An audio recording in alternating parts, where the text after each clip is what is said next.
Surtout, jetez pas ça. Vous allez voir ce que je peux en faire.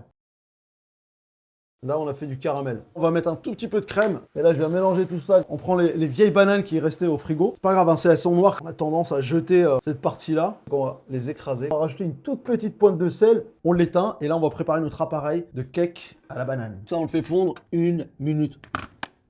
Aïe, je me suis fait mal. On prend des œufs bio. Vous vous souvenez ce que je vous avais dit sur les œufs? Les meilleurs, c'est quoi? Les meilleurs, c'est 0. Je vais mettre, allez, 3 œufs. Et on commence à battre.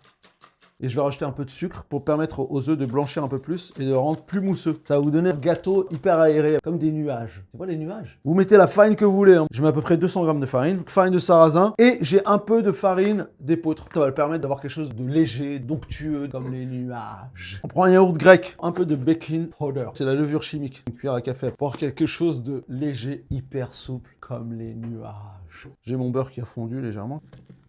On obtient quelque chose de bien lisse. Là, on va mettre la banane directement dans notre mélange. On essaie de le refroidir au maximum pour pas cuire cet appareil. Donc une fois qu'on a ce mélange qui est prêt, on va pouvoir le mettre dans un moule à gâteau. On va faire ce qu'on appelle chemiser. Ça évite que le gâteau se colle aux parois. Et comme ça, il va monter comme un nuage. On vient mettre notre appareil à gâteau dedans. On finit par petite graine de sésame. Et on va laisser cuire 40 minutes à 180 degrés. C'est moelleux, c'est nuageux, c'est léger, c'est souple. C'est comme un nuage, non? nuage. J'ai fait ça avec une banane pourrie. Waouh.